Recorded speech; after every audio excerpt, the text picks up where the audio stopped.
लाला भजो मुरली मनोहर नंद लाला भजो गिरिधर गोविंद गोपाला भजो गिरिधर गोविंद गोपाला भजो मुरली मनोहर नंद लाला भजो मुरली मनोहर नंद लाला भजो गिरिधर गोविंद गोपाला भजो गिरिधर गोविंद गोपाला भजो मुरली मनोहर नंद लाला भजो मुरली मनोहर नंद लाला भजो गिरिधर गोविंद गोपाला भजो गिरिधर गोविंद गोपाला बोलिए वृंदावन बिहारी लाल की जय जय जय श्री राधे जय जय श्री राधे। सभी भक्तों से निवेदन, बहुत एकाग्रचित होकर सत्संग के प्रत्येक शब्द को पूरा हृदयंगम करने का प्रयत्न कीजिएगा। आज हमारे देश की गोपियां करवा चौथ का व्रत कर रही हैं, उनको हार्दिक शुभकामनाएं। लेकिन मैं प्रार्थना करूंगा, ये तो शरीर के पति के लिए स्त्रियां व्रत करती हैं और भगवान को पाने के लिए प्रत्येक जीव को, जो मनुष्य है, स्त्री हो या पुरुष हो, सबको ये व्रत कमिटमेंट करना चाहिए।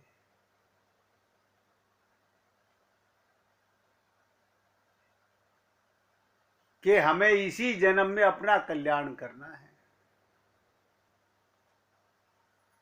सबसे श्रेष्ठ कार्य है। हम तो सोचते हैं जब तक जीवन में गुरु नहीं आए तब तक का हमारा जीवन नारकीय जीवन था, नरक का जीवन था। उसे हम अपना जीवन महसूस ही नहीं करते। वो तो पाप में जीवन था, मनुष्य शरीर में आना ना आना बराबर था। मैं आपके साथ सबसे पहले आत्म तत्व पर चर्चा की, उसके बाद मैंने आपके साथ माया तत्व पर चर्चा की। माया तत्व पर चर्चा करते करते हम इस नतीजे तक पहुंचे कि जब तक दो चीजें, एक तो वैराग्य ना हो संसार से, और एक गुरु और ईश्वर की शरणागति ना हो, तो हमारा कार्य नहीं बनने वाला।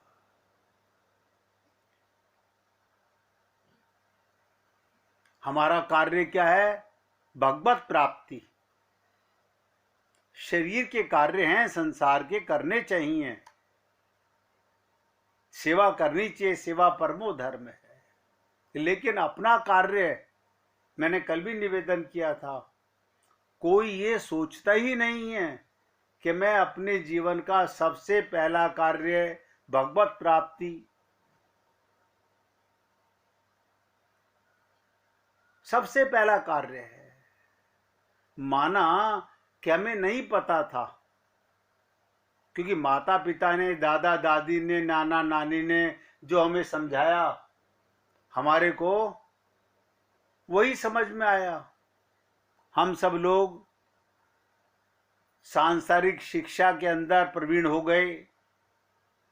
सांसारिक सुख सुविधा को एकत्र करने के लिए हमने अपने आप को पूरा आग की भट्टी में झोंक दिया, खूब अभ्यास किया। हम ज़्यादा से ज़्यादा सांसारिक सुख सुविधाएं कैसे जुटा पाएं, और बहुमूल्य समय उसमें हमने लगा दिया। जब जीवन में सद्गुरु आता है तब पता चलता है असली काम से तो हम वंचित ही रह गए। जिसके लिए मानव चोला मिला, ये देह मिला, आप कहेंगे नहीं हमने तो किया। जो कुछ आपने किया, पूजा की, पाठ किया, अर्चना की, उपासना की, वो भी सांसारिक सुख के लिए किया। सब नोट कर लीजिएगा। भगवान के प्रेम के लिए क्या किया, अपने कल्याण के लिए क्या किया। जब तक आत्मज्ञान ही नहीं है तो आपकी पूजा किस काम की, आपका प्रेम किस काम का। कौन प्रेम कर रहा था, किससे प्रेम कर रहा था।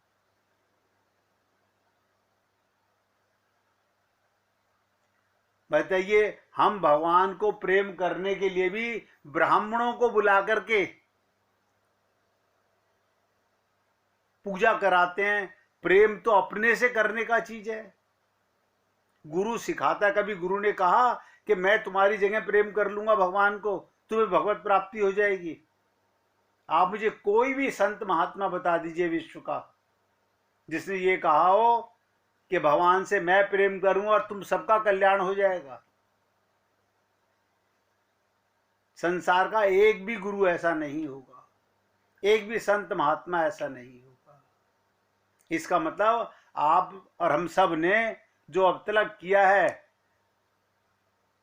जो भी कुछ किया है भगवान से संबंधी, वो भी शरीर और परिवार के सुख के लिए किया है। आत्मज्ञानी नहीं था तो आत्म कल्याण की बात कहां से आएगी।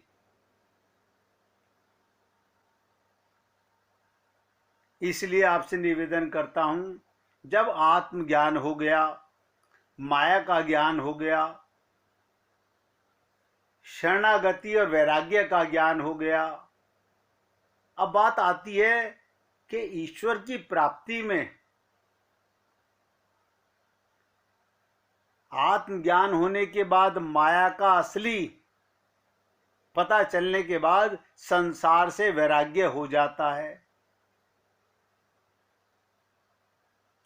अब जो शब्द मैं आपसे बोलने जा रहा हूं उसको बहुत गहराई से सुनिएगा। संसार से वैराग्य और भगवान की शरणागति, इनके बीच भी एक तत्व खड़ा हुआ है।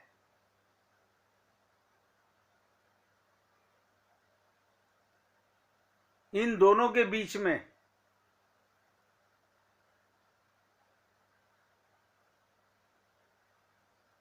जिसके बिना हमारा कार्य नहीं बन सकता, एक कड़ी है जोड़ने वाली। उस तत्व का नाम है श्रोत्रिय ब्रह्मनिष्ठ महापुरुष।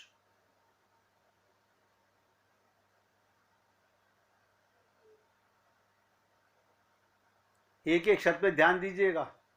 जैसे शरीर के बीमार होने पर और शरीर के स्वस्थ होने पर बीच में डॉक्टर खड़ा हुआ है, वैद्य खड़ा हुआ है, उसके कहने के अनुसार हम दवाई का सेवन करते हैं, परहेज करते हैं, हमारा शरीर स्वस्थ हो जाता है। बिल्कुल इसी प्रकार से हमें आत्मज्ञान कराने वाला और भगवान की शरणागति कराने वाला एक गुरु अवश्य चाहिए।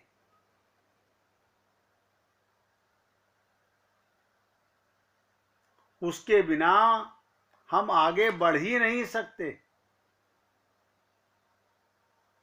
अपने आप कितना भी प्रयत्न कर लीजिएगा, कितनी भी रामायण हम पढ़ लें, कितना भी हम कोई भी काम कर लें, लेकिन हमारा कल्याण नहीं होने वाला। क्यों? जो भी कुछ हम अपने बुद्धि से पढ़ेंगे वो तो हमारी बुद्धि का ही डिसीजन है। मैंने अपने आप रामायण पढ़ी तो मेरी बुद्धि ने जो समझा वही डिसीजन निकालूंगा। माइक बुद्धि माइक ही डिसीजन निकालेगी। इसलिए मैं आपसे निवेदन करता हूं, पहली बात तो संसार से वैराग्य होना बड़ा कठिन है, लेकिन जिसे आत्मज्ञान हो जाता है, जिसे पता चल जाता है अरे बहुत जीवन कट चुका, बेकार गया, ऐसी कोई कमाई हमने अब तक नहीं की जो हमारे साथ जाने वाली हो। और जब ये पता चला कि कोई पीहर में, कोई ससुराल में, कोई तुम्हारा अपना ये परिवार का एक भी सदस्य तुम्हारे साथ अगली मंजिल पर नहीं जाने वाला, वहां का सफर अकेले तय करना पड़ेगा। अभी भी बहुत से लोगों की तो आंखें नहीं खुली हैं, अभी भी वो जुगाड़बाजी में लगे हुए हैं, शायद कोई रास्ता मिल जाए, शायद कोई हमें और रास्ता बता दे। कोई रास्ता है ही नहीं।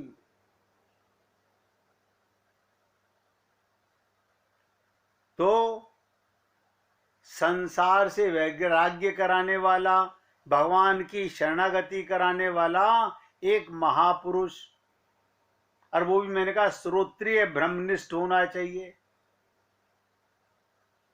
आप बताइए भगवान की शरणागति में कौन सा मार्ग किस साधक के लिए उपयुक्त होगा, इसका निर्णय तो महापुरुष करेगा। हम कैसे कर सकते हैं? जैसे डॉक्टर बताएगा कि खांसी वाले के लिए क्या दवाई है, पेट दर्द वाले के लिए क्या दवाई है, जिसका जैसा रोग है उसको वैसी दवा है। अब ये गुरु टेस्ट करता है कि मेरे संपर्क में आने वाला ये जीव कहां पे अटका हुआ है, कहां तक आगे बढ़ चुका है, इसे कौन से तरीके से भगवान की करीब पहुंचाया जाए। सबके लिए अब आप कहेंगे सब एक ही आरती गा रहे हैं, सब एक ही हनुमान चालीसा पढ़ रहे हैं, सब एक ही सुंदरकांड का पाठ कर रहे हैं, यानी बेटे को प्राप्ति करने के लिए भी सुंदरकांड का पाठ हो रहा है, शादी करने के लिए भी सुंदरकांड का पाठ हो रहा है, मकान बनाने के लिए भी सुंदरकांड का पाठ हो रहा है, शरीर को निरोगी करने के लिए भी सुंदरकांड का पाठ हो रहा है। इसलिए आपसे निवेदन करता हूं, हम लोगों के जीवन में पहली शरणागति गुरु की है। जैसे डॉक्टर की शरणागति करते हैं, उसकी बात को मानते हैं शरीर स्वस्थ करने के लिए, इसी प्रकार से हमें गुरु की शरणागति करनी है अपना कल्याण करने के लिए, अपना माने आत्म कल्याण के लिए, भगवत प्राप्ति के लिए।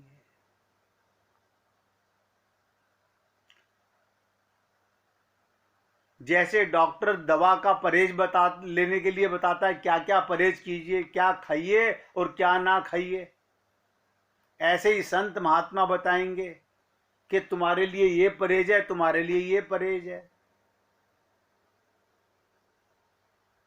केवल संसार से वैराग्य होने से ईश्वर की प्राप्ति की समस्या हल नहीं होगी। हम संसार को छोड़कर, ध्यान से सुनिएगा, संसार को छोड़कर, परिवार को छोड़कर, सबसे वैराग्य करके जंगल में चले जाएं। हम तो देखो जी सबको छोड़ जाए, अब हमारा किसी से राग नहीं है, तो भगवत प्राप्ति हो गई। उसका सबसे बड़ा उदाहरण है राजा भरत का। परमहंस की अवस्था पे जाकर भी पतन हो गया, कारण क्या था? कोई सदगुरु नहीं था जीवन में। हिरणी के बच्चे में ममता कर बैठा। सेवा करना पाप नहीं था, ममता कर बैठा। परिवार की ममता छोड़ाया, राजपाट की ममता छोड़ाया। लेकिन क्योंकि राजा था ना, तो मन में अहंकार था, मैं सब कुछ जान चुका हूं, मेरे राज्य में इतने बड़े बड़े गुरु संत महात्मा थे।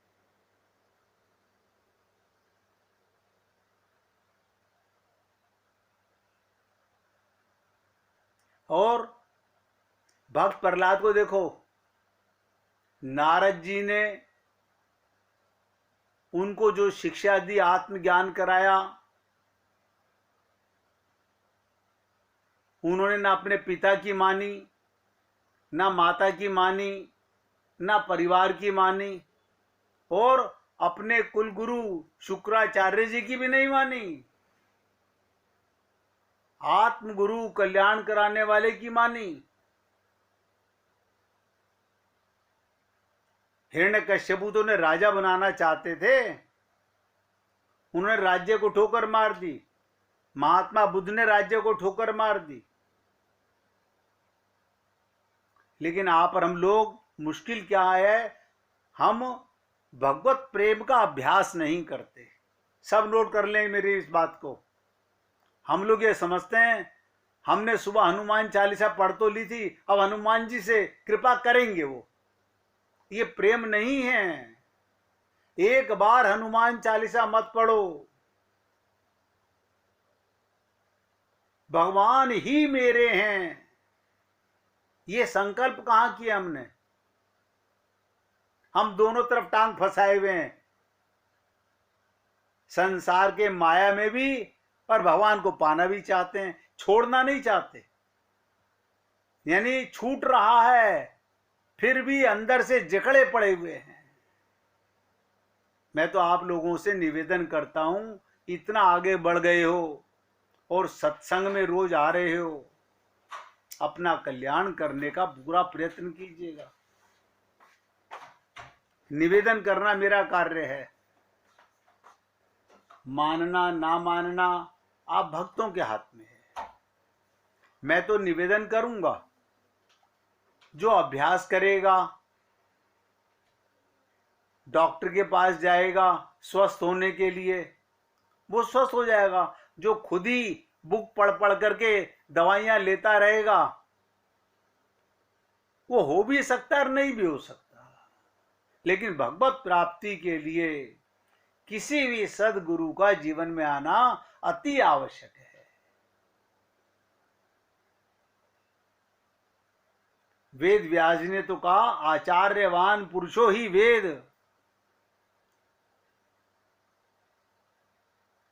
अनंत कर्म कर करके विद्वान लोग परीक्षा कर चुके, उनसे कर्म बंधन का अत्यंत अभाव नहीं होता, कर्म बंधन की ही वृद्धि होती है। हम जितना संसार से हटना चाहेंगे और मन से जकड़े रहेंगे। मैंने देखा बहुत सारे बुजुर्ग लोग घर में रहते हैं, कुछ नहीं करते, लेकिन उनका मन सब कुछ करता रहता है। हाथ पैर से नहीं करते, लेकिन मन तो करता ही रहता है।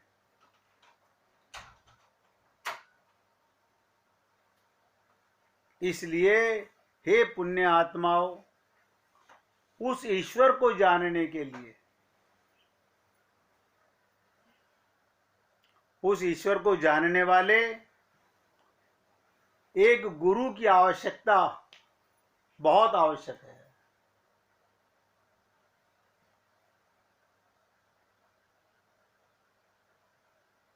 आत्म तत्व का ज्ञान ही बिना गुरु के नहीं हो सकता। आप सोचिए, हम लोग तो अपने जीवन में ये सब तो करके देख चुके। किसको आरती नहीं आती? किसने मंदिर नहीं गया? किसने पूजा नहीं की? किसने हनुमान चालीसा नहीं पढ़ी? किसने रामायण का पाठ नहीं किया? किसने गीता नहीं सुनी? किसने भागवत नहीं सुनी? लेकिन क्या हमें आत्मज्ञान हुआ? इसलिए आप सभी पुण्य आत्माओं से निवेदन करता हूं, उस ईश्वर तत्व को, उस प्रीतम परमात्मा को जानने के लिए, जो मैंने पहले कहा था, श्रोत्रिय ब्रह्मनिष्ठ महापुरुष की आवश्यकता है। वो आपके घर का भी कोई मेंबर हो सकता है, आपके पिता हो सकते हैं, आपकी माता हो सकती हैं, आपका भाई हो सकता है, कोई भी हो सकता है संसार में। कपिल भगवान सोचिएगा अपनी माता के गुरु बन गए, शंकराचार्य जी अपनी मां के गुरु बन गए, और महात्मा बुद्ध अपने बेटे अपनी पत्नी के गुरु बन गए।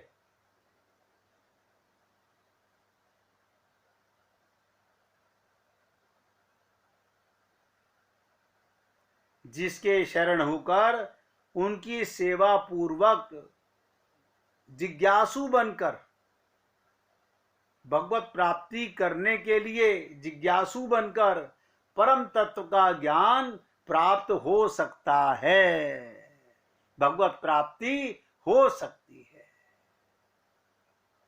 और देखिए कितनी विचित्र चीज है, भगवान अपना वादा टाल सकते हैं, संत के कहे हुए शब्दों को भगवान नहीं टालते। इस पर एक कथा सुन लीजिए ताकि आपको याद रहे।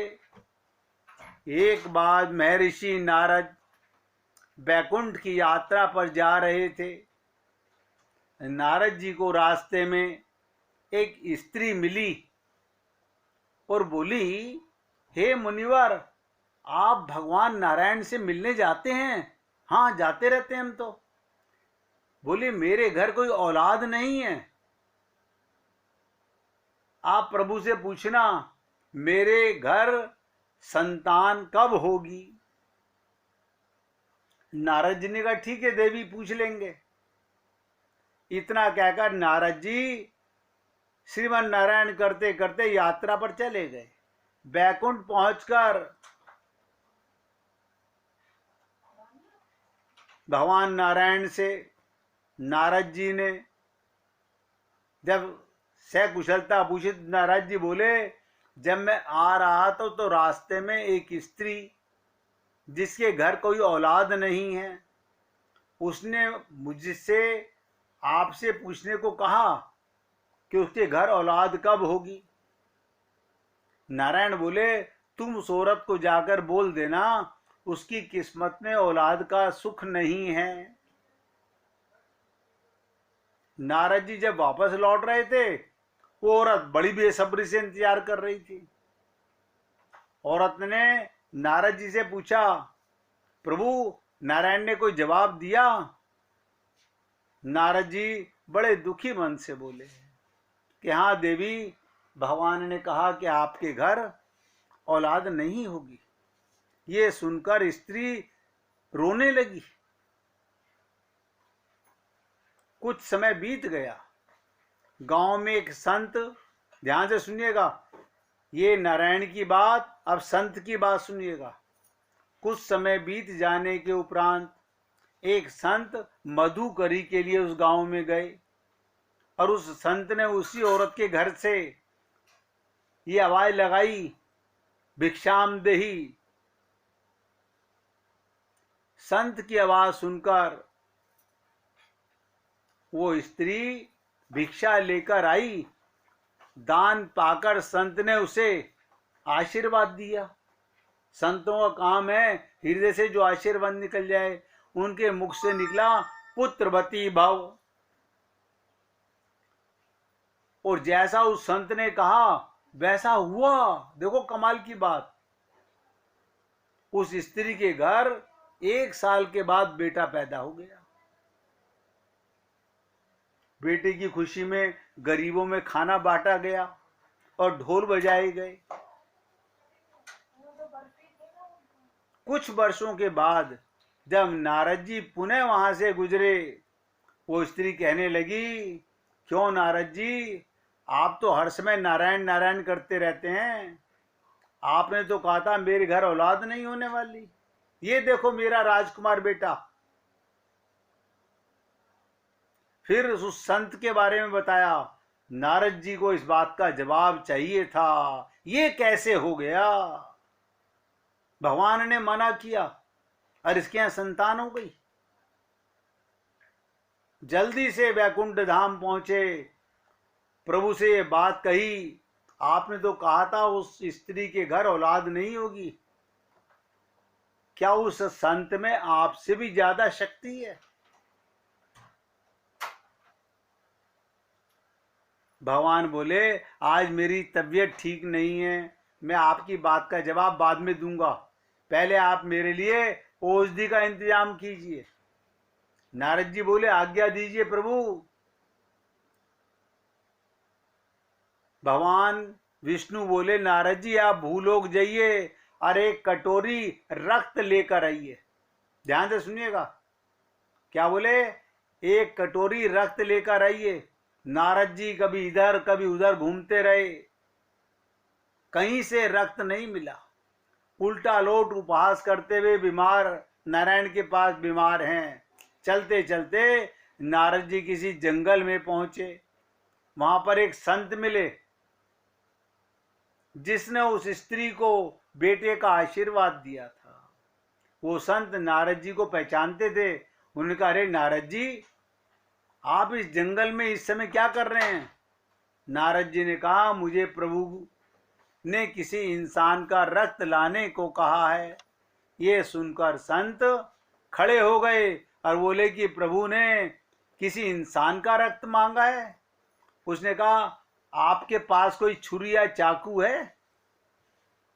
नारद जी ने कहा, वो तो मैं हाथ में लेकर घूम रहा हूं कि कहीं कोई मिल जाए। उस संत ने अपने शरीर से एक प्याला रक्त दे दिया। नारद जी रक्त लेकर नारायण जी के पास पहुंचे और कहा, आपके लिए मैं औषधि ले आया हूं। महाविष्णु ने कहा, यही आपके सवाल का जवाब भी है। जिस संत ने मेरे लिए एक प्याला रक्त मांगने पर अपने शरीर से इतना रक्त भेजकर मुझे अपना ऋणी बना लिया, जो मुझसे इतना प्रेम करता हो, क्या उस संत के आशीर्वाद देने में मैं किसी को बेटा भी नहीं दे सकता? उस स्त्री के लिए दुआ तो आप भी कर सकते थे, पर आपने ऐसा नहीं किया। रक्त तो आप भी अपने शरीर का दे सकते थे नारद जी, पर आपने नहीं दिया। मनुष्य का भाग्य केवल प्रारब्ध से निर्मित नहीं होता, सदकर्म और आशीर्वाद से भी जीवन प्रफुल्लित होता है। ये संतों की कृपा, महापुरुषों की कृपा। आप सोचिए, वो अपना पूरा जीवन, उन्हें क्या चाहिए? अगर वो भगवत प्राप्ति कर चुके, फिर वो हमारा कल्याण क्यों चाहते हैं? उनकी आदत बन चुकी है सबको अमृत बांटने की। अब 1 मिनट आप कीर्तन कीजिए, फिर आगे चलते हैं।